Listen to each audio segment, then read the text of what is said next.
Ha llegado la noche del domingo y eso solo significa una cosa, que es momento para un nuevo episodio del Antipodcast. Hola, ¿cómo estás? Te doy la bienvenida. Yo soy Miguel Padilla o el Dr. Miguel o como prefieras decirme, el del Antipodcast, también vale.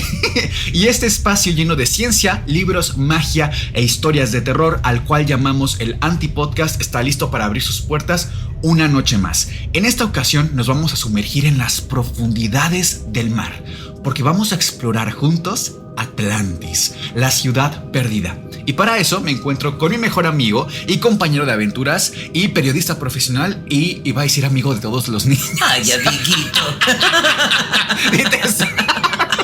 Pero bueno, ¿cómo estás, Sergio Bocanegra? Pues ya me viste muy feliz. Muy morado. Muy morado, la verdad, pero contento de estar aquí contigo, con nuestros antisuscriptores, a quienes yo les mando un abrazo también. Sí, la verdad es que sí, estamos muy contentos. Este tema no es aterrador como otros que hemos tocado en semanas muy recientes, sí, pero sin lugar a dudas es un tema súper interesante porque, primero, antes de abrir como tal, te quiero preguntar, ¿tú qué has escuchado? ¿Qué sabes? ¿De qué te suena cuando te digo Atlantis, la ciudad perdida?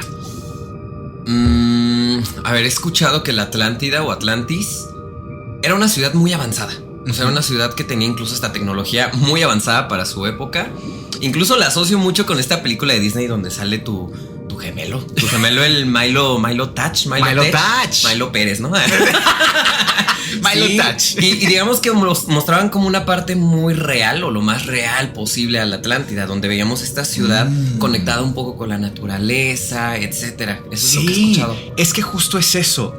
Se parte de la base justo de que muchos tenemos en nuestra conciencia, digamos, que Atlantis o la Atlántida era una ciudad perdida, súper avanzada, pero al mismo tiempo muy relacionada con la naturaleza. Es decir, que tenían incluso, en la película te muestran incluso que tienen una especie de, pues, motos voladoras. O sea, algo ya un poco exagerado quizá. Bueno, no quizá, bastante exagerado, la verdad. Pero al final de cuentas, pues es una película, pues, infantil, ¿no?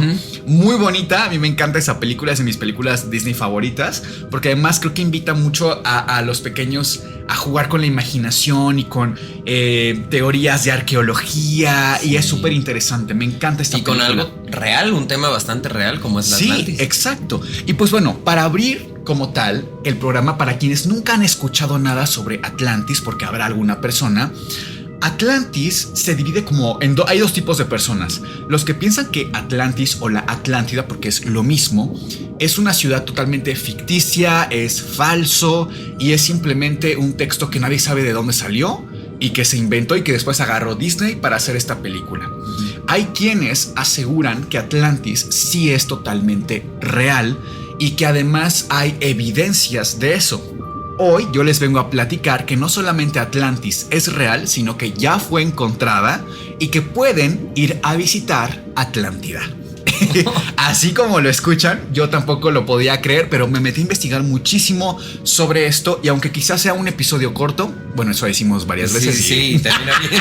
Sí, hora y media nosotros aquí debrayándonos. Pero les voy a tratar de dar la información lo más al punto posible porque este tema lo que tiene es que puede ser muy amplio si nos vamos desde sus orígenes, unos 400, 500 años antes de Cristo.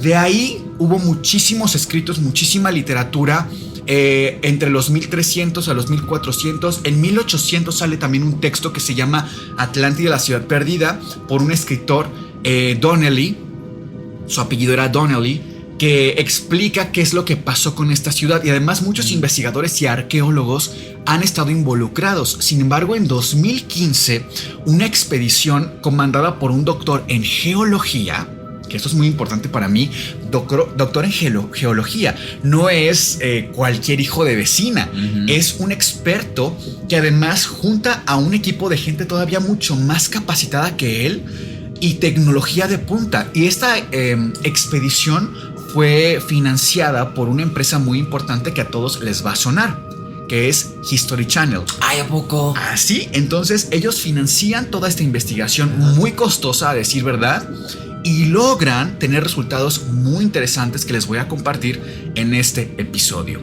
Pero empecemos por el principio. Atlantis podríamos definirla como una ciudad innovadora, como el culmen del intelecto y el avance tecnológico humano, pero cuando nosotros apenas estábamos en la época de los antiguos griegos, para que más o menos ustedes vayan midiendo pues los tiempos, ¿no? Porque a lo mejor uno pensaría, bueno, pero ¿en qué época estaríamos situados? En Atlantis. Estaríamos más o menos, se piensa, unos 200, 300 años antes de Platón. Tomen en cuenta que Platón fue unos 400 años antes de Cristo. O sea, sí hay una gran diferencia. Estamos hablando de más de 3000 años de distancia hacia nosotros. Para que tomen eso en consideración, para que se hable de una gran tecnología en la ciudad, para que se hable de avances increíbles, de que era el culmen de la humanidad. Pues sí, esto es totalmente real, pero analicemos paso a paso el porqué. De lo que se cuenta que Atlantis es que era una ciudad acuática, es decir, una ciudad en medio del mar, que tenía anillos concéntricos, algunos de agua, algunos de piedra, en total de 5 anillos, que digamos que protegían a la ciudad, pero le daban además un aspecto sumamente impresionante desde que la gente iba llegando a las alturas, porque cabe mencionar que esta ciudad Atlantis tenía la peculiaridad de estar como hacia abajo, o sea, en anillos concéntricos pero viendo hacia abajo. Entonces cuando tú accesabas desde arriba, era impresionante la vista que tú tenías de los anillos concéntricos de agua y de roca que iban encerrando, digamos que al núcleo que era Atlantis. En la Acrópolis de Atlantis, o el centro, se piensa que había como una especie de templo a un dios enemigo de alguien aquí presente, que está atrás de ti. Sí. ¿De Medusa? Ay, mira, tú dices. Yo con mi ojo acá atrás. De Medusa, exactamente, sí. Les platico brevemente en un momento más porque digo que un enemigo de Medusa. Pero bueno, había en Acrópolis, o en el centro de Atlantis, había un templo dedicado a Poseidón. Okay. Poseidón, dios del mar. Que por cierto, este episodio es doble porque les hicimos una investigación sobre sirenas. Todo sobre las sirenas, todo sobre su mitología, avistamientos reales. Sergio y yo trabajamos en ese episodio, solamente disponible para miembros. Si les interesa ver este episodio, solamente hay que pulsar el botón de unirme y les vamos a dejar el episodio de sirenas listo en el primer comentario de este episodio. No se lo pierdan, es buenísimo, de verdad. Sergio consiguió videos reales, fotografías de ataques de sirenas, así como lo escuchan, ¿te acuerdas? Ay, sí. Está súper interesante ese episodio, pero insisto, solo para miembros, en agradecimiento a todas las personas que adquieren su membresía del Antipodcast. Y ahora sí, volviendo al tema, en el centro había entonces este templo dedicado a Poseidón, dios del mar, lo cual hace bastante sentido si nos ponemos a pensar que en la antigüedad, claro que se le rendía culto a los dioses, pero además a dioses que tuvieran algo que ver con la zona en la que estamos hablando. Por ejemplo, en zonas agrícolas encontraríamos, por ejemplo, templos para Deméter.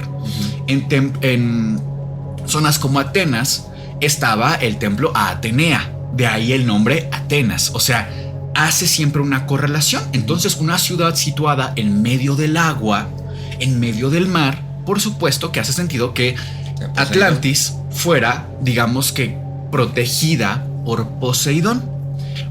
Cuentan algunas otras leyendas que incluso la ciudad en los círculos de agua estaba siendo vigilada o protegida por súbditas de Poseidón, por sirenas. Ajá. ¿No? Entonces les digo, vayan a ver el episodio de sirenas una vez terminando para que tengan mucho más el contexto de qué onda con las sirenas, de dónde salen, porque es interesantísimo. Y pues evidentemente cada que pasaban ciertos años había muchas leyendas que se iban sumando a la leyenda principal de Atlantis. Por ejemplo, una de ellas pues eran los grandes tesoros. Otra de ellas, como mucha gente podría llegar a pensar, es que ni siquiera eran seres humanos los atlantes, sino que eran pues extraterrestres, que eran seres fuera de este mundo y que por eso tenían tecnología sumamente distante incluso a nosotros en la actualidad. Incluso, como comentábamos en la película, cómo muestran estos esa tecnología de los vehículos. Sí, que ni siquiera nosotros tenemos en la actualidad, sí, ¿no? Sí. Sí estamos como súper distantes todavía de eso. Entonces, las leyendas urbanas, incluso actuales, piensan que algo tiene que ver con seres extraterrestres, los atlantes, que fueron una colonia que se situó aquí en la Tierra y que no prosperó. Sin embargo, esto ya me estoy yendo a teorías mucho más actuales. Sí. Regresándonos en el tiempo, lo interesante para mí principalmente del análisis que podemos hacer con respecto a la Atlántida es que uno de los textos que más nos hablan sobre su existencia, sobre cómo es y sobre cómo encontrar Atlantis, lo escribió un filósofo muy famoso, Platón. Platón hablando sobre Atlantis es muy interesante. Y pues sí, de hecho, hasta en los créditos de la película de Disney aparece el nombre de Platón. No he visto eso. Sí, es justo porque el texto más antiguo que tenemos lo escribió él. Ajá. Wow. ¿Qué es lo que dice Platón respecto a Atlantis? Él dice que muchos años atrás había un hombre, un viajero, que además es uno de los grandes sabios de la antigua Grecia, que se llama Solón. Y Solón viaja pues por todo el mundo, pero concretamente viaja sobre todo, por ejemplo, para Egipto. Y en Egipto encuentra unos templos que tienen en las paredes y en las columnas inscripciones que hablan sobre una gran ciudad con círculos de piedra, con círculos de agua, protegidas por seres mitológicos y que además son de una gran tecnología, que los colores de la ciudad se dividen en tres. La ciudad es tricolor. Es roja, es negro y es blanco. Llama esto mucho la atención sin lugar a duda. Y entonces Solón, regresando de este viaje, le cuenta todo a Platón. Y Platón lo deja por escrito en sus diálogos. Esos documentos cualquiera con un libro, con acceso, a textos platónicos puede verificar esta información. Es cierto que puede llegar a cambiar lo que dice por el tema de las traducciones. No olvidemos que de lo que más tenemos de los antiguos griegos justo es de Platón, de Aristóteles, pero por ejemplo Sócrates no dejó nada escrito. O sea, de hecho hay gente que teoriza que Sócrates no existió, sino que fue un invento de Platón.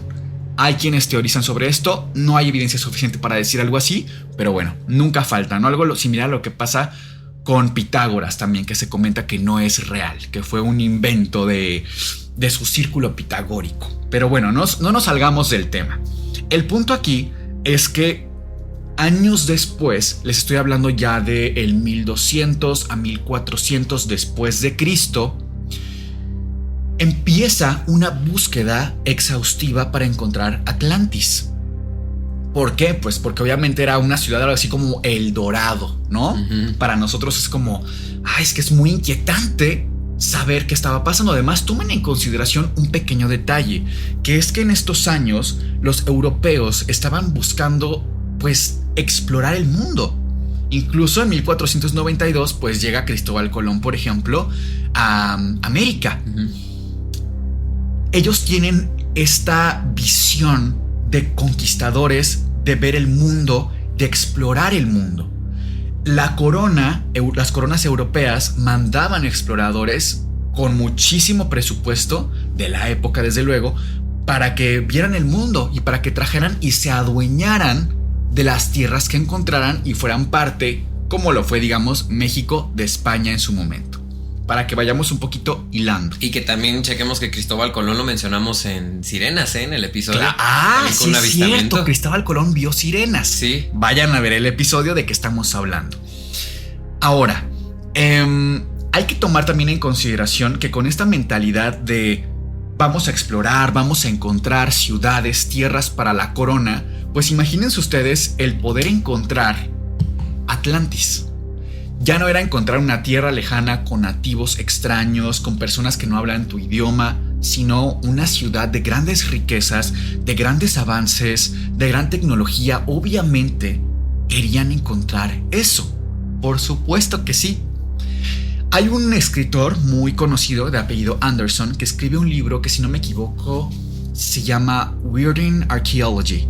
Y él cuenta en este libro cómo en esta misma época de la que les estoy hablando, 1200, 1400 después de Cristo, los europeos empiezan a asociar Atlantis con una forma de explicar qué pasaba con sociedades y estructuras que ellos llegaban a colonizar. O sea, tomen en consideración que llegaban, no sé, los españoles y encontraban en América una sociedad que ellos no entendían, con dioses diferentes, con un lenguaje diferente, con tradiciones diferentes, cuando además los europeos de la época vivían con la Biblia al lado.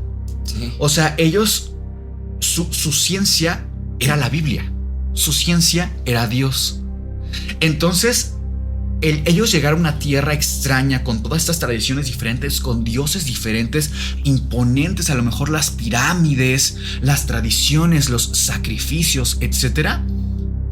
Ellos temen por su propia fe y se dan cuenta que estas culturas, estas estructuras sociales no encajan con nada de lo que dice la Biblia.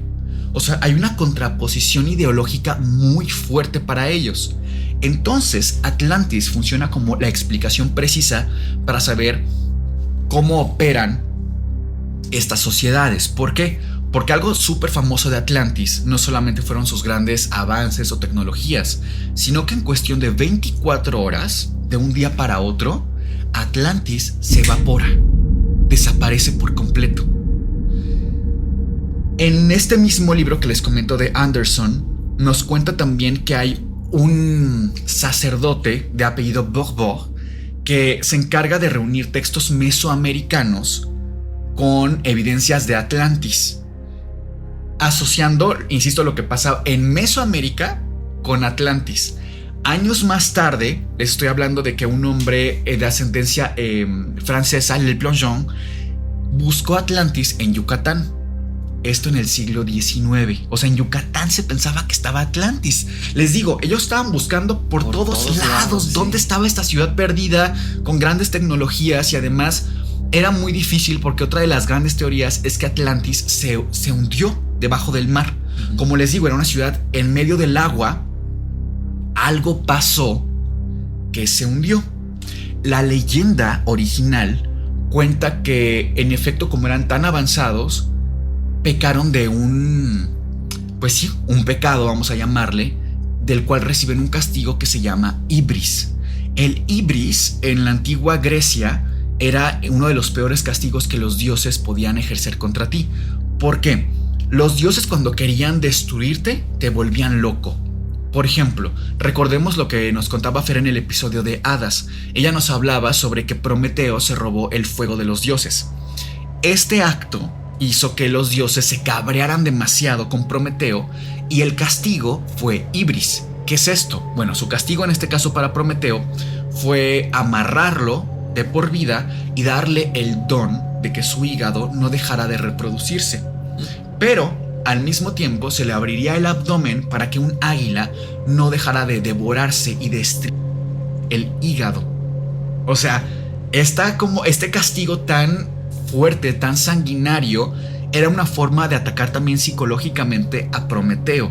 No es nada más un aspecto de dolor físico, sino el sufrimiento imparable. ¿Por qué? Porque su hígado no dejaba de reproducirse una y otra vez y el águila volvía y era un castigo eterno. De ahí incluso se piensa que nace la idea justo de los castigos eternos, como por ejemplo el infierno, ¿no? Claro. Ahora, les digo, ese tema uno se puede salir de un lado para el otro, pero volviendo al tema, se piensa que pecan estos atlantes de ser soberbios, de ser arrogantes, de ejercer incluso este acto de soberbia tal de creerse más que los propios dioses y que los dioses castigan. De hecho, en uno de los libros que aquí tenemos, en el de Misterios sin resolver, creo que está en página 77, a ver si puedes buscar, creo que menciona algo sobre castigo de Zeus y menciona un poco más sobre Critia, si no me equivoco. Pero bueno, en lo que... ¿Ah, ya lo encontraste? Ya. Va, a ver. En Critias, Platón profundiza en la historia y describe con gran detalle la geografía del continente perdido. Los habitantes de la isla eran grandes arquitectos e ingenieros. La Acrópolis estaba construida sobre un monte y rodeada de 5 círculos concéntricos, 3 de agua, de mar y 2 de tierra, unidos por inmensos túneles navegables. La ciudad tenía unos 18 kilómetros de diámetro y el anillo de agua exterior el más amplio. Desembocaba el mar a través de un enorme canal. A las afueras se extendía una inmensa llanura de 370 por 545 kilómetros para el cultivo y la ganadería. Según cuenta la leyenda, cuando los habitantes de la Atlántida se convirtieron en seres codiciosos, corruptos y dominantes, perdieron su sabiduría y sus virtudes. Zeus decidió entonces darles una lección. Congregó a todos los dioses y, en ese punto, Platón se detiene. Jamás completó Critias, ni escribió el tercer diálogo, Hermócrates. O sea, como pueden ver, queda un poco inconclusa la historia sobre qué rayos pasó con los atlantes. Solamente sabemos, por un lado, que tienen una gran tecnología, que hubo muchos avistamientos de esta zona. Sabemos también, incluso en los textos originales de Platón, ciertas características, como les decía, que era una ciudad tricolor, rojo, blanco y negro. Sabemos también que estaba rodeada por estos anillos de piedra, de agua. Sabemos también que estaba más allá de las columnas de Hércules, que es el paso de Gibraltar. Y sabemos también que en la estructura había un canal principal de navegación. O sea, un canal que atravesaba tanto los anillos de agua como los de piedra. Esto es muy llamativo sin lugar a dudas, porque pocos lugares en el mundo podrían tener estas características. Sin embargo, para los antiguos fue prácticamente imposible encontrar esta zona, porque si ya te dijeron que la zona se evaporó o se hundió, dime tú en los 1600, 1500 qué herramientas podrían tener para encontrar algo a nivel submarino, por ejemplo. O sea, las herramientas eran sumamente escasas, si no es que imposibles de obtener en esa época. En este momento de la historia, ya actualmente, uno podría pensar, bueno, sin lugar a dudas, Platón era un filósofo, pero no era un historiador per se. Entonces, poco cuesta el imaginarse a Platón teniendo algún tipo de rigor como historiador.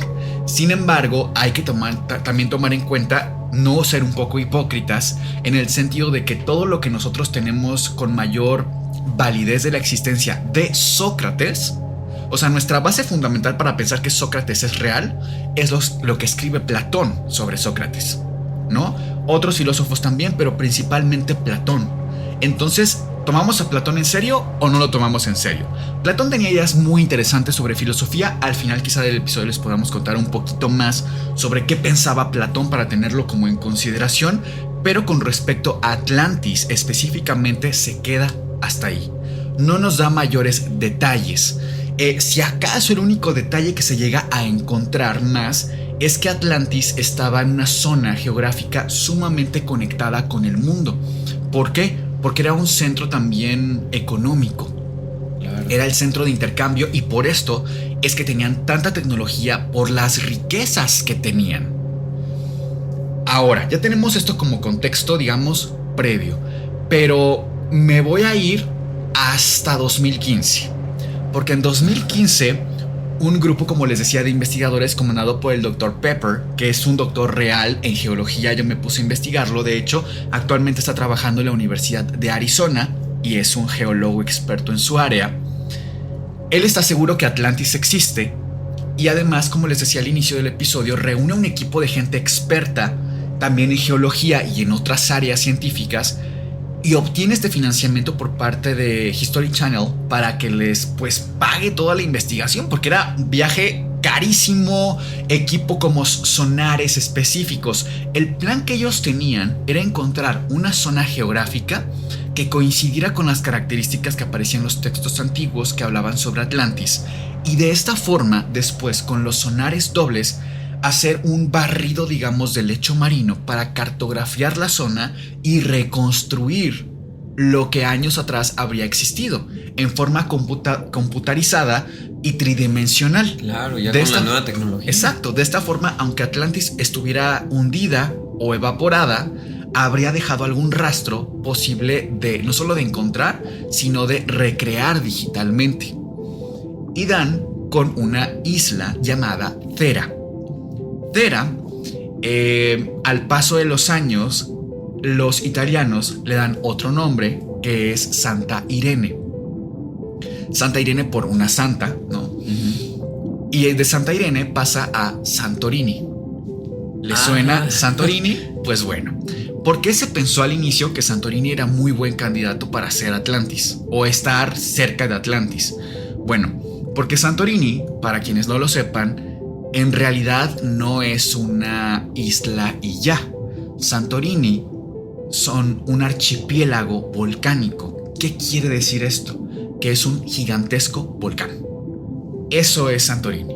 Un volcán que incluso actualmente permanece activo, pero que tuvo erupciones muchos años atrás súper gigantescas. Ahora, eso por un lado. Por otro, Santorini se encuentra en una zona geográfica prácticamente muy cerca a Atenas y que estaría conectada con todo el mundo. O sea, es una zona súper útil para el comercio de la antigüedad, porque no se movían en aviones, se movían en barcos, en barcas, en balsas. Todo era comunicación vía agua. Digamos que el agua era su internet y era su aire para transporte y para información. Eso era el agua, el mar lo era todo. Un país, una zona, una nación que prosperara tenía que tener a fuerza conexión con el agua. Paso número 2. Paso número 3. Una característica importante también que olvidé mencionar es que se hablaba de que Atlantis tenía aguas termales que utilizaban los atlantes como de forma curativa. Ok. Entonces, Santorini también los tiene. Santorini además representa como geográficamente, les digo, el punto exacto para el comercio, pero lo que hacen estos investigadores es barrer con el lecho marino y cartografiarlo, y se dan cuenta que al momento de reconstruir hay anillos concéntricos tanto de piedra como de agua, o había. Sin embargo, todavía faltaban algunas piezas a esta investigación. Ya tenían bastante porque no esperaban encontrar los anillos ahí, pero lo hicieron, los encontraron. ¿Qué más hicieron estos investigadores? Se van a la costa, digamos, de Santorini, y ahí encuentran que ya hay rastros arqueológicos de civilización, y hacen un trabajo arqueológico que ya tiene de hecho bastante tiempo y se llama Akrotiri, esta zona. Akrotiri tiene una característica interesantísima porque son las viviendas. Son viviendas antiguas de hace muchísimos años, y en estas viviendas encuentran figurillas de oro, por ejemplo de un íbice, que es un tipo de cabra, un tipo de animalito de las montañas que coincide con la población de animales de esta zona, pero además está intacta la pieza.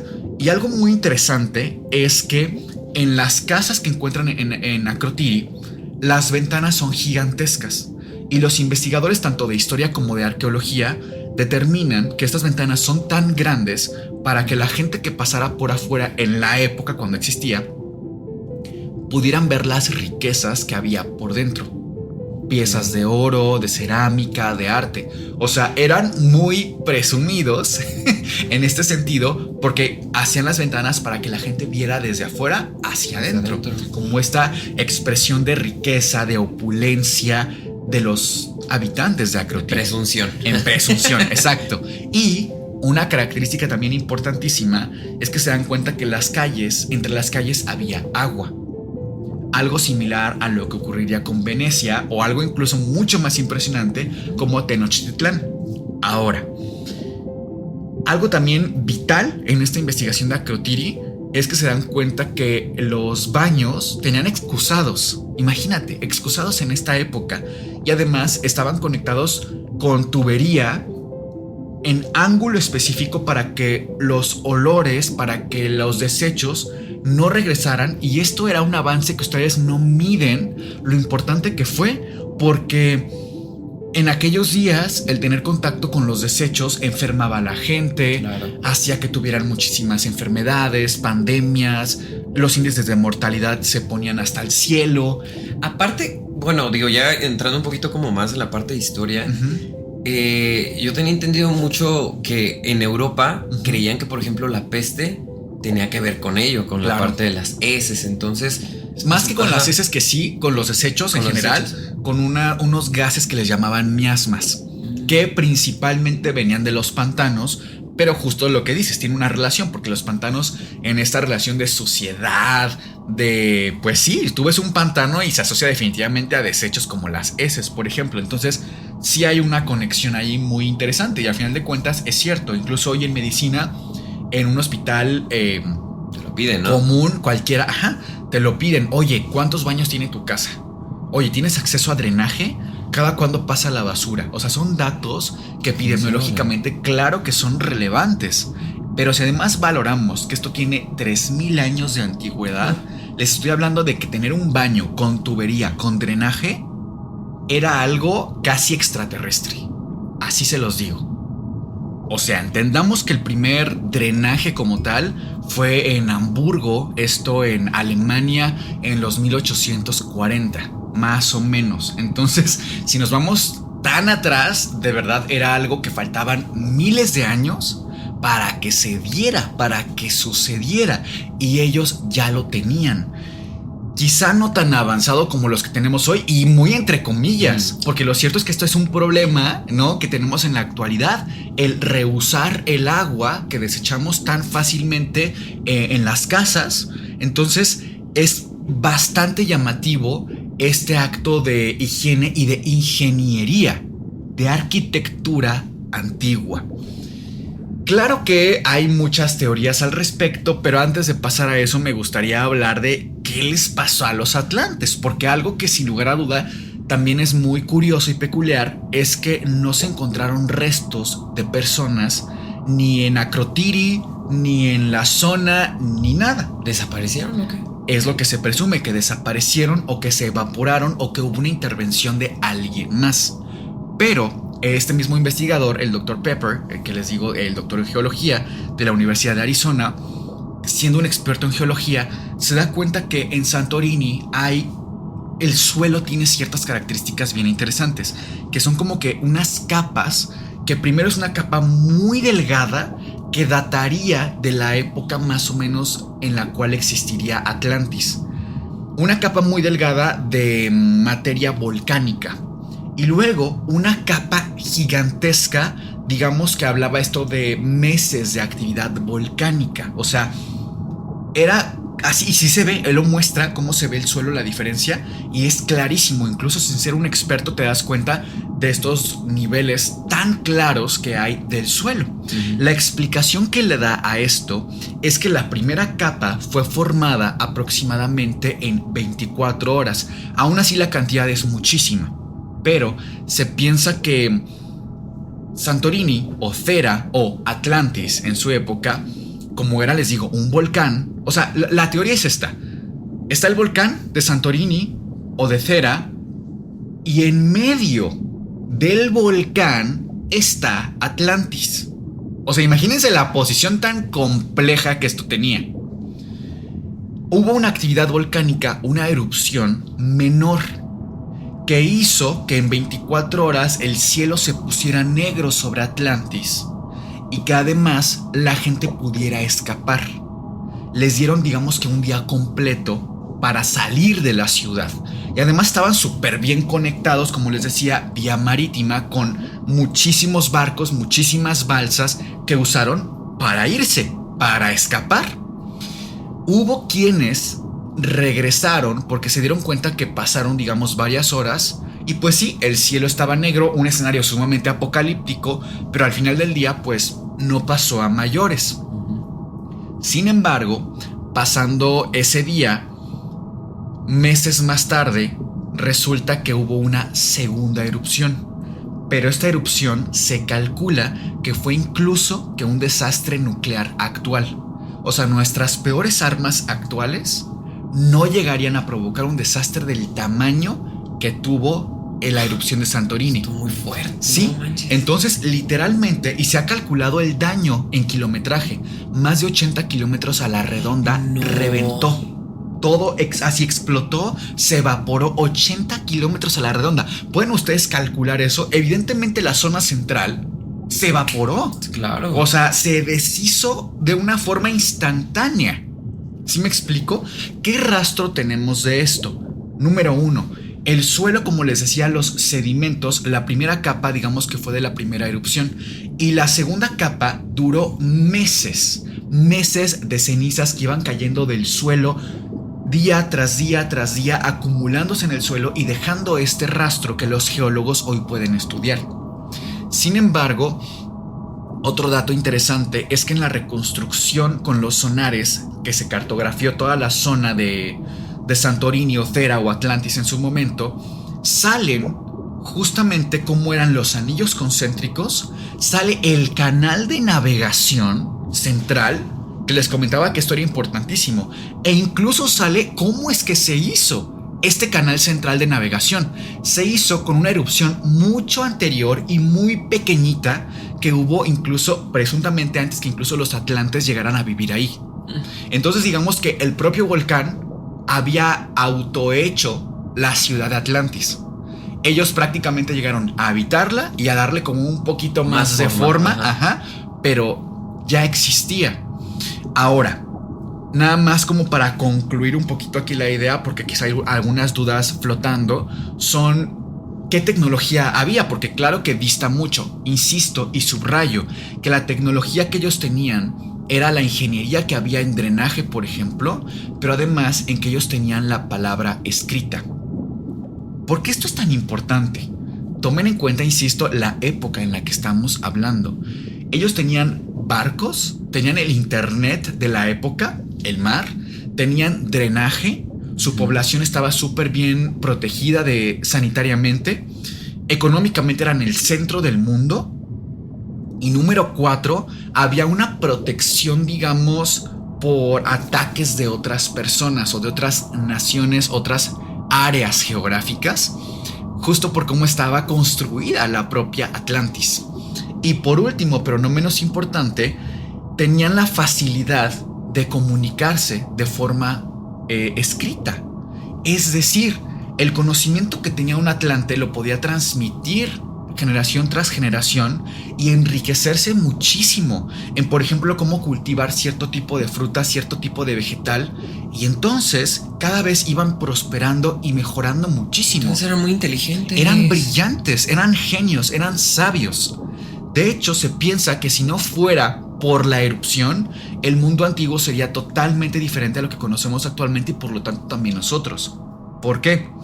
Porque digamos que nuestra Atlantis, por así decirlo, ¿quién es? Cuando tú piensas en filosofía, cuando piensas en conocimientos antiguos, piensas en la antigua Grecia, piensas en Atenas. ¿Y esto por qué? Porque Atenas cumple una función casi idéntica, pero a muy pequeña escala de lo que hacía Atlantis.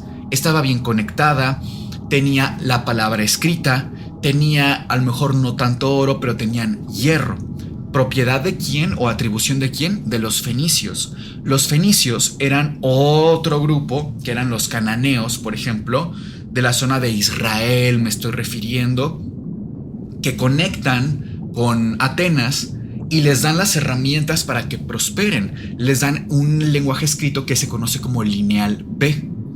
Les dan hierro para que se protejan. Tomen ustedes en consideración, esto ya lo había contado, no recuerdo en qué episodio, que en el mundo antiguo era un mundo, además en la época, después de la época oscura de la antigua Grecia, pues era muy rudo el mundo, era muy difícil prosperar. Tanto así que, imagínate, tú y yo estamos siendo familia, ¿no? Aquí en este espacio, en la antigua Grecia. Vamos a regresar en el tiempo. Estamos en la antigua Grecia, en la época oscura de Grecia. Tú y yo salimos y seguramente habrá quien nos ataque por un pedacito de pan. Habrá quien nos desviva, como dicen por ahí para no decir la palabra, por algo que nos vio como que brillante. O sea, era muy rudo vivir en aquella época. Por lo tanto, ¿quiénes sobrevivían más? Aquellos que tenían armas o incluso pectorales de protección. ¿Y de qué los hacían? De hierro. Al principio solamente unos cuantos tenían hierro y estos cuantos se volvían los protectores de la ciudad, los Hércules o las Shinas de la ciudad, porque tenían estas herramientas para proteger. Eran como la autoridad y la policía quienes tenían la última palabra socialmente hablando. El hierro no era tan fácil de conseguir para todos. No, definitivamente no. Para nada. Y además no es tan fácil de trabajarlo. Claro.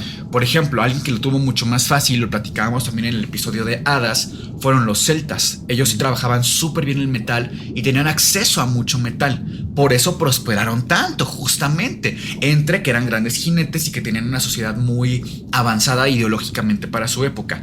Pero En la antigua Grecia no era tan fácil, hasta que llegan los fenicios y les dan el hierro y lo trabajan con ellos. Les dan el lineal B, que es el lenguaje escrito, y además, por si fuera poco, gracias a esto se crea el abecedario. Ya podía cualquier hijo de vecina hablar y escribir, cosa que no tenía antes el más mínimo precedente. ¿Sí me explico? Por eso se piensa justo que la filosofía nace como tal y como la conocemos, al menos en la antigua Grecia, porque ya había herramientas para que floreciera el conocimiento en niveles sumamente profundos del mismo, ¿no? Ya no era un te paso el conocimiento verbalmente y pues lo que te acuerdes se lo cuentas tú después a Fer y Fer se lo cuenta, o sea, sí, una cadenita. No, ya había una forma escrita de registrar, tal y como por ejemplo lo hizo el propio Platón. ¿Sí me explico lo importante que era la palabra escrita? O sea, a veces nosotros no dimensionamos porque lo tenemos hoy al alcance. Cualquiera puede escribir un recadito, casi cualquiera, de forma escrita. Estamos muy conectados en un WhatsApp. Ya pareciera que hasta nos podemos teletransportar. Estamos en todas partes, estamos al alcance de un mensaje. Pero en aquellos días definitivamente era otro universo, era otro mundo. De ahí que Atenas sea considerada como nuestra Atlantis moderna, digamos, o más actual, ¿no? Más como en la mente. Como la que más se asocia. La que más se parece. La que más se parece por las características que cumple. Pero si no hubiera hecho erupción el volcán de Santorini, de Thera o de Atlantis, pues el mundo sería tal vez bastante más diferente de lo que es actualmente. Y pues de ahí que hoy en día cualquiera, bueno, no cualquiera porque no está fácil, nosotros no hemos ido, pero puedan ir a Santorini a visitar y darse cuenta de que además es una zona muy bonita, pero sigue siendo un volcán activo, que mucho de esto se hundió evidentemente, pero recuerden que los volcanes pueden seguir activos incluso debajo del mar. ¿Tú crees que pudiese volver a pasar algo así? Ay, claro, totalmente, sí. ¿De hundir a Santorini? Mira, ni siquiera nos vayamos a Santorini, Ciudad de México. Cada año se hunde 20 metros. Ciudad de México está más profundo, Ciudad de México. Pero es que nuestros ancestros les pareció muy buena idea construir sobre un lago gigante. Sí, sí, la verdad es que tú digas, uy, Tenochtitlán. O sea, sí fue una gran proeza de la ingeniería de la época. Pero pues hoy en día es lo que te iba a decir. De hecho, a mí me asoció como mucho esto ahorita que me dices de Atlantis con Tenochtitlán. Claro. O sea, porque al final del día era, o sea, tenían similitudes. Totalmente. Eran iguales. Por ejemplo, Tenochtitlán también está construido, digamos que es artificial, al igual que como era Atlantis, ¿no? Que en teoría se construyó arriba de este lago que mencionas, que se fundó en 1324, entre 1325, y que tiene una historia bien. Ahorita se las voy a contar rápido. A ver, sí, de una vez. Para que aquí la gente cultural. Porque quizá la gente que no nos ve de aquí en México en algún momento se preguntó por qué en nuestra bandera tenemos esta bonita águila sobre un nopal. Bueno, pues esto tiene una historia y tiene que ver con Tenochtitlan. En teoría, los aztecas, por órdenes de Huitzilopochtli, nuestro dios del sol, nuestro patrón. Cuidadito, se baja él y te da uno. Sí, no, él cuenta la leyenda que fue quien les dijo a los aztecas: oigan, ya váyanse, o sea, ya tienen que huir de Aztlán, perdón. Tienen que huir y tienen que, digamos que, gobernar o situarse en un nuevo lugar. ¿Cuál es este lugar? Ustedes lo van a ver, lo van a ubicar. Les daré una gran señal. Ajá, dijo él. Va a ser esa señal. Va a ser un águila que esté volando y va a caer encima de un nopal. Ahí va a ser. Comiéndose una serpiente. Ajá, esa fue como en teoría la leyenda y es por eso que lo tenemos en nuestro escudo.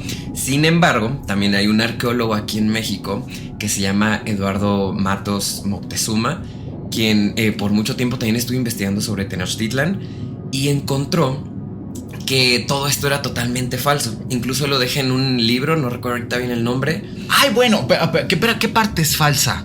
Todo esto de la serpiente. Donde ay, pues obvio. Sí, claro. Pero ¿a poco sí hay gente que creía que yo? ¿A poco yo? sí? No. Pero a lo que voy con esto es que, o sea, este hombre plantea muchas cosas donde supuestamente empieza a asociar como el por qué Tenochtitlán, por ejemplo, cayó. O por qué es que se mantuvo durante cierto tiempo nada más. Entre otras cosas, por ejemplo, que decía de los aztecas, que supuestamente ellos llegaron y se quedaron ahí pues meramente por conveniencia. Sí. Porque venían pues de ser atacados, pues vamos entonces a unirnos a la gente que está en Tenochtitlán. Sí. Y nos hacemos prácticamente aliados contra quien se venga, ¿no? Encima de nosotros. Y fíjate que está bien curioso porque incluso el mismo Hernán Cortés llega a decir que Tenochtitlán estaba situado, como tú lo mencionas, de Atlantis, con estos círculos, tal cual de tierra, agua, y en medio esta, digamos que ciudad o este mercado, Sí. que de seguro hemos visto en algún momento, o incluso vamos a dejar alguna fotografía aquí para quienes no conozcan cómo estaba. Qué increíble, ¿no? Sí, total. Pero das cuenta que, imagínate que dice estas escrituras que había más de 60,000 personas que iban diario a este mercado. Sí. A comprar, a vender, etcétera. Y yo te digo, ahorita lo asocio porque tenían una forma de subsistir muy peculiar. Por ejemplo, las chinampas, las famosas chinampas, Claro. que construían incluso y que hacían que durante, digamos que su cultivo, el agua que tenían por debajo les durara más. Ellos mismos crearon este canal de agua, que eran, mejor dicho, por 2 canales, donde por uno pasaba toda la parte de las heces, o sea, todos los desechos, y por el otro traían el agua potable con Totalmente. el que vivían. O sea, sí era como muy similar. Me hizo como mucho eso, ¿sabes? Yo incluso, ¿sabes qué? Siento que si no fuera por los tiempos que no me coinciden, no me cuadran, yo sí pensaría que Atlantis era Tenochtitlán. Sí. O sea, coincide con muchas cosas. Un centro bien conectado, salida al mar, incluso, como dices, características de ingeniería también. E incluso de higiene, porque también es bien sabido que en la época en la cual llega Hernán Cortés a Tenochtitlán, los aztecas se bañaban 1 o 2 veces por día. Sí. Cuando los españoles podían pasar semanas sin tocar agua y jabón. Y por el mismo tema que te decía de la peste. Exactamente. Y sí, y los españoles trajeron a México un montón de enfermedades también, ¿no? La viruela, por ejemplo. Eso está descrito históricamente, más que documentado. Saludos a España. No, la verdad, muy buena paella, ¿no? No, sí, los queremos mucho. No es contra ustedes. Es contra Hernán Cortés. No, o sea, es puro cotorreo. Es juego. Sí, cotorreo, ¿cómo se dirá en español de España? Relajo no, también es muy Buffet. mexicano. No. ¿No? Bueno, en fin. Risa. Son muy guay. Y pues bueno, queridos amigos, no sé qué opinen, vamos a estar leyendo sus teorías en los comentarios. Para finalizar, amigo, algo que quieras agregar, vamos a Santorini. Vamos para allá. Yo digo que finalicemos también leyendo las invocaciones. Las invocaciones. También sabes que nos faltó un poquito ¿Qué? hablar de, no sé si aburrirlos con un poco de Platón o no. El mito de las cavernas. El mito de la caverna. ¿Te Podría acuerdas ser. cuando hacíamos ese tipo de contenido en redes? Sí, les voy a platicar brevemente. Sergio y yo empezamos también a hacer contenido sobre, pues muy ñoño, la verdad. Era, digamos, que un mini antipodcast, pero era sobre mitología, sobre arte. A ver si les pone. Ay, ¿sabes qué nos faltó? Hablar ¿Qué? sobre tu tía, Ah, que ellos se mencionan. la Claro. medusa. Sí. Estuve preparando las invocaciones mientras yo. Va, tú date. Voy. Sonido de. Sí, de ñoño. Quiropráctico. Ahí les va. Pues miren, resulta que algo que también llama la atención, como para pensar que quizá Atlantis no era real, sino una ciudad ficticia más bien, que funcionara como una especie de alegoría o de fábula, son varias cosas. Número 1, había una rivalidad muy fuerte entre ciertos dioses, concretamente entre Atenea y entre Poseidón. ¿Por qué?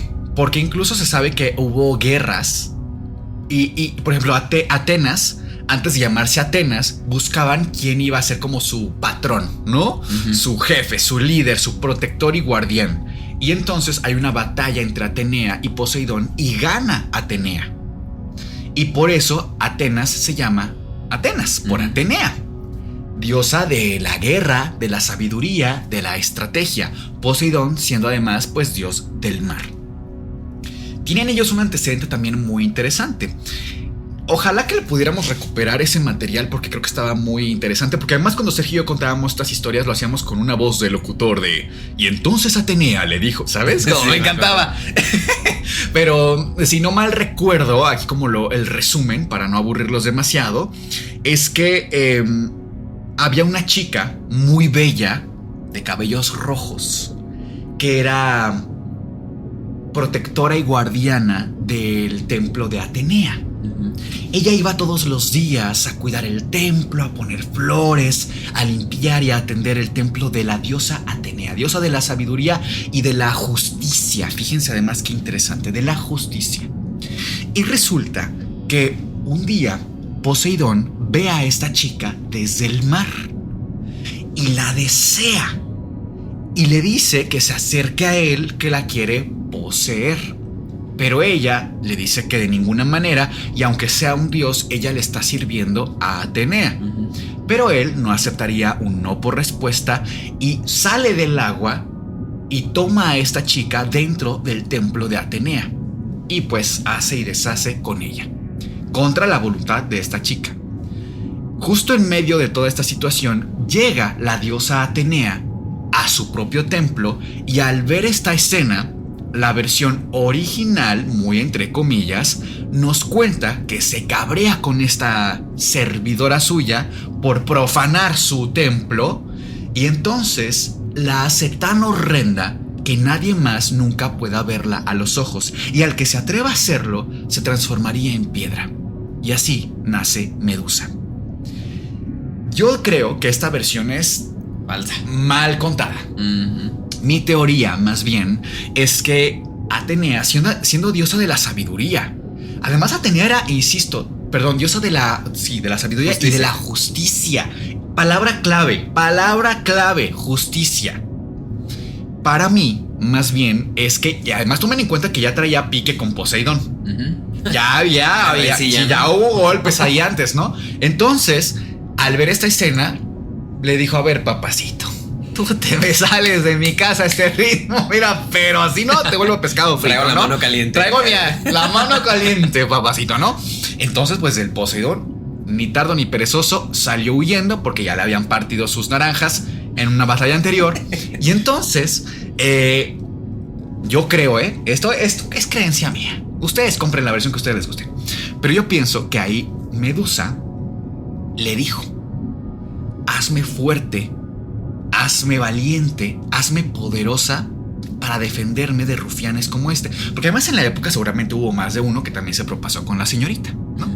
Entonces, pues las gorgonas eran muy fuertes, eran muy poderosas, porque de hecho costaba trabajo enfrentarte a una. O sea, eran muy fuertes. La vemos como muy horrible, pero en realidad incluso tomen en consideración que las serpientes que tienen la cabeza eran un símbolo de sabiduría y de fuerza y de conexión con lo místico. No era de algo feo necesariamente. Lo vemos incluso con los símbolos de la medicina, que es una serpiente también, ¿no? Lo vemos incluso en... ¿cuál era? ¿El de los navajos? ¿Te acuerdas? ¿Qué animal espiritual era según los navajos? Y si eras de noviembre, eras la serpiente, como en mi caso. Sí. Que era conexión con lo científico y con lo filosófico. Ajá, con lo místico. ¿Cómo es? Como lo místico. Entonces, hace conexión para mí, ¿saben? Creo que tiene mucho que ver con esto. Y además, subrayo una vez más, Atenea, diosa de la justicia. Claro. Le dio estas habilidades, le dio estos poderes, se lo concedió y fue un don. Porque además considero yo que el don de la belleza es muy subjetivo si se toma como un don. O sea, ¿qué poder le daría a una mujer en aquella época ser bella? En cambio, el poderte enfrentar a los mejores guerreros, claro, y partírselas. Oye, no sé tú, a mí me da como me hace mucho ruido que cuando hablamos de mitología griega nos apasionamos como si fueran vecinos. Sí. No, es la tenencia. Sí, pero aparte, por lo general siempre ponen a los dioses masculinos como algo súper fuerte, imposibles de vencer, y de repente te traen a una Medusa que ella es la castigaron, sí, es algo maligno, es algo malo por haber desobedecido, y ese no, ahorita que me cuentas tu versión a mí me hace mucho más sentido. Claro, pero es que toma en consideración quién escribió la mayoría de la mitología. Fueron 2 varones.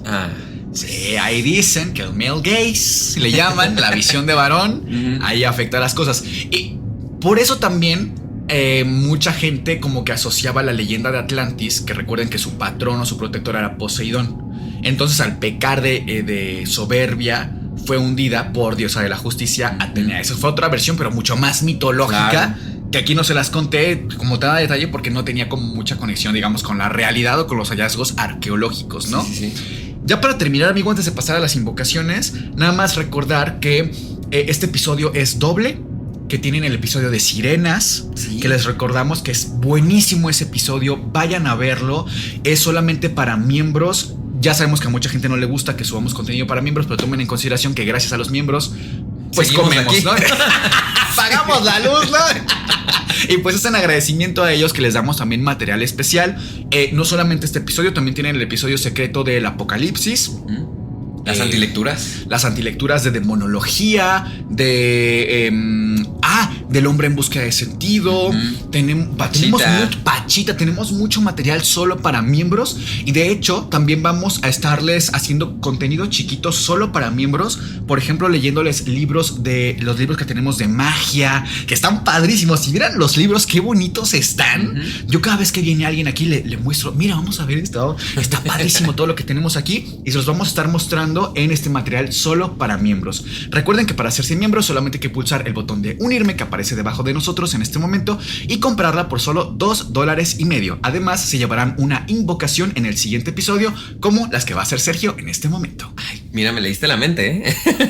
Mira, quiero empezar con Tyler KTS, quien es miembro Escoba Voladora, y dice: cada que estoy trabajando me gusta colocarlos de fondo. Ayudan a que pueda relajarme y poder aprender mucho de ustedes. Yo pensé que íbamos a asustar. Y nosotros, sí, el diablo vino y él. Bien relajado, mira.